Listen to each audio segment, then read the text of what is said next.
BITSAT की finally date announce हो चुकी है और बिटसेट का क्रेज इतना है कि इसमें 3 लाख से ज्यादा बच्चे अप्लाई करते हैं, जो कि जेईई मेन का 1/5 होता है। और बिटसेट से आपको बिट्स पिलानी में सीएस मिल सकता है, जो सीधा सीधा आईआईटी से भी को टक्कर देता है।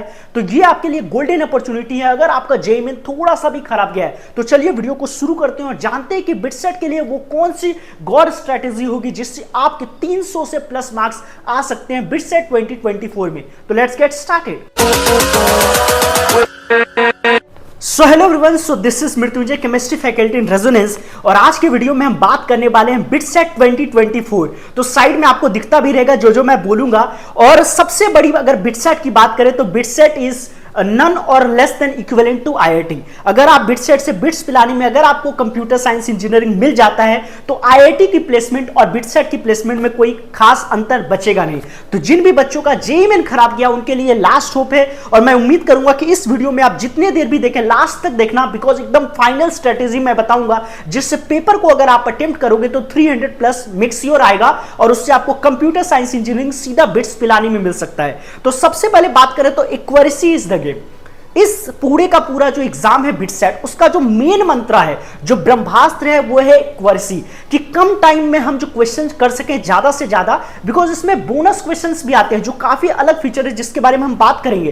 तो आपको एक्यूरेसी पे बहुत ही ज्यादा ध्यान देने की जरूरत है। अगर मैं टारगेट बात करूं तो 300 प्लस होना चाहिए अगर बिट्स पिलानी में आपको सीएससी में कट ऑफ चाहिए। तो सेशन 1 की अगर मैं बात करूं तो ये 20 मई से 24 मई के बीच में होने वाला है। मुश्किल से 5 दिन बचे हैं, कल ही एडमिट कार्ड ऑलरेडी रिलीज हो गया है। ये 2 सेशन में होता है। तो जिन बच्चों का सेशन 1 खराब गया वो सेशन 2 भी दे सकते हैं, और जिन्होंने अभी तक सेशन 1 के लिए अप्लाई नहीं किया है वो सेशन 2 भी दे सकते हैं।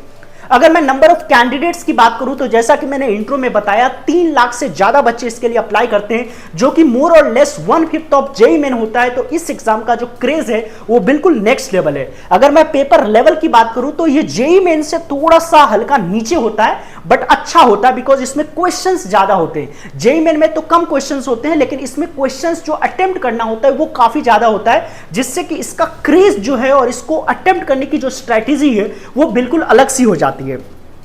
अगर पेपर पैटर्न की बात करें तो 3 घंटे का पेपर होता है, जिसमें फिजिक्स पार्ट 1 होता है जो 30 क्वेश्चंस आते हैं, केमिस्ट्री 30 आते हैं। इसमें कुछ अलग आता है, जैसे इंग्लिश प्रोफिशिएंसी करके आती है जिसके 10 क्वेश्चंस आते हैं। लॉजिकल रीजनिंग के इसमें 20 क्वेश्चन आते हैं।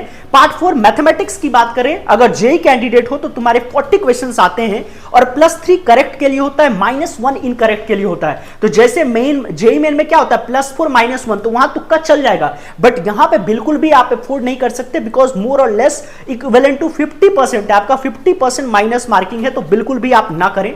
12 बोनस क्वेश्चन होते हैं। अब इस बोनस क्वेश्चन का क्या लॉजिक है, मान लो कि पेपर में जैसे 130 क्वेश्चन है, तो तुमने 130 क्वेश्चंस को अटेम्प्ट कर दिया ना, तो आपके लिए बोनस अपने आप आ जाएगा। बट ध्यान रखना, एक बार आप बोनस वाले क्वेश्चन को अटेम्प्ट करने चले गए तो जो पीछे का 130 क्वेश्चन है उसको आप अटेम्प्ट नहीं कर सकते। तो ये इसका एक थोड़ा सा रहता है कि अगर आप पेपर अटेम्प्ट कर लेते हो, मेरिटोरियस स्टूडेंट हो, तो आपके लिए 12 बोनस क्वेश्चन भी आ जाते हैं जिसको आप अटेम्प्ट कर सकते हो। और उसमें इंग्लिश का पार्ट नहीं रहता है, बाकी सारे पार्ट होते हैं। कंप्यूटर बेस्ड टेस्ट है, मीडियम इसकी इंग्लिश होगी, एमसीक्यू टाइप है, बेसिक चीजें, 130 question, 390 marks, and total marks 390 ही होता है। मॉक टेस्ट की अगर मैं बात करूं तो जेईई मेन से थोड़ा सा डिफरेंट है। तो इसमें मॉक टेस्ट को अटेम्प्ट करने का जो बोल सकते हैं एक महत्व है वो काफी ज्यादा बढ़ जाता है, बिकॉज अगर आप मॉक टेस्ट नहीं दोगे तो लॉजिकल प्रोफिशिएंसी के क्वेश्चंस, इंग्लिश वाले क्वेश्चंस का आपको हैबिट नहीं रहेगा, और इवन देन इतने सारे क्वेश्चंस कम टाइम में करना होता है, तो वो कहीं ना कहीं आपके लिए डिफिकल्ट हो सकता है। अगर मैं बात करूं कि पेपर अटेम्प्ट स्ट्रेटेजी क्या होनी चाहिए, तो अगर 3 घंटे का पेपर है तो 1 घंटे में हम केमिस्ट्री को करेंगे और English and mathematical logical proficiency को करेंगे। उसके अगले 1 घंटे में हम फिजिक्स के इजी क्वेश्चंस कर लेंगे, मैथ के इजी क्वेश्चंस कर लेंगे, और जो लास्ट का 1 घंटा रहेगा उसमें जो भी बच जाएगा मोर और लेस तो आप फिजिक्स के हार्ड क्वेश्चंस और मैथ्स के हार्ड क्वेश्चंस के लिए आप रख सकते हो। और केमिस्ट्री और इंग्लिश इजी आता है, फिजिक्स और मैथ जो है वो मोर और लेस टफ आता है। तो आप ये मान के चल सकते हो। अगर मैं कट ऑफ की बात करूं, क्योंकि आप सबका ध्यान कट ऑफ पे ही होगा, तो सीएससी की अगर कट ऑफ की बात करी जाए बिट्स पिलानी में तो वो 331 गया है। तो आप सोच लीजिए 2023 का है, तो डेफिनेटली 300 प्लस आपको लाना ही पड़ेगा।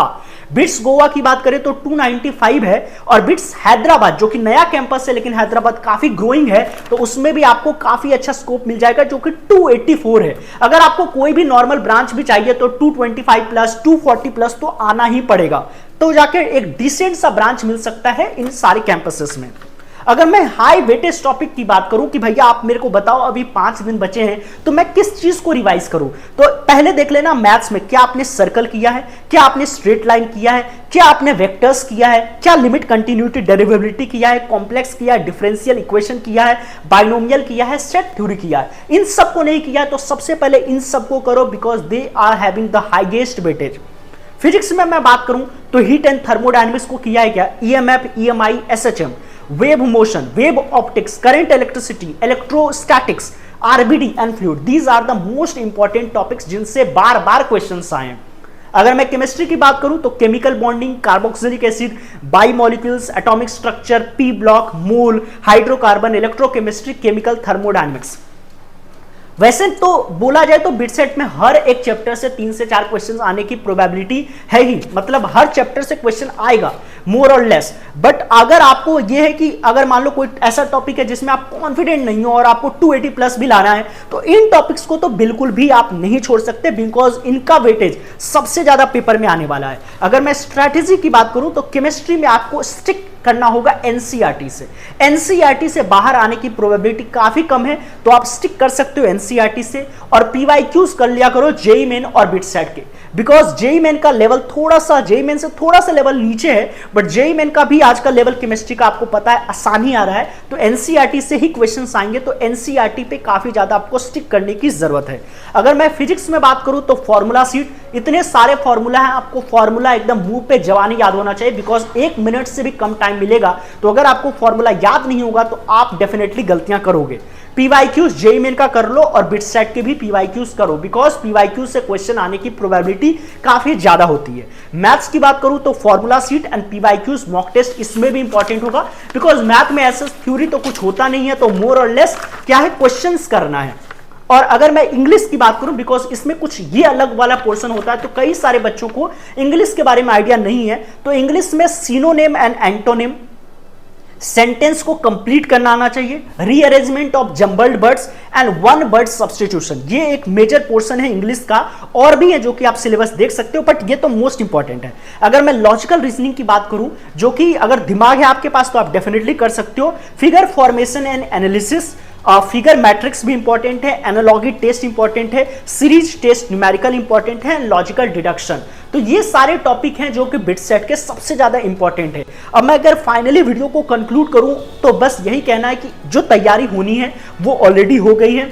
लास्ट के 5 दिनों में मॉक टेस्ट जितना ज्यादा से ज्यादा हो सके दो, फॉर्मूला सीट को जितना ज्यादा से ज्यादा हो सके देख सको, और जिस तरीके से मैंने बताया कि पेपर को किस प्रकार से अटेम्प्ट करना है उस पर जरूर ध्यान रखें बिकॉज कई बार हम पेपर को ढंग से अटेम्प्ट नहीं करते और इसमें बोनस क्वेश्चंस भी है, तो जितना जल्दी से जल्दी हम पेपर को फिनिश करेंगे हमारे लिए उतना अच्छा होगा। और बिलीव मी अगर आपको बिट्स पिलानी कहीं पे भी, बिट्स गोवा, बिट्स हैदराबाद में सीएस मिलता है तो वो इक्विवेलेंट टू आईआईटी हो ही जाएगा। बिट्स पिलानी में मिल गया तब तो सोने पे सुहागा।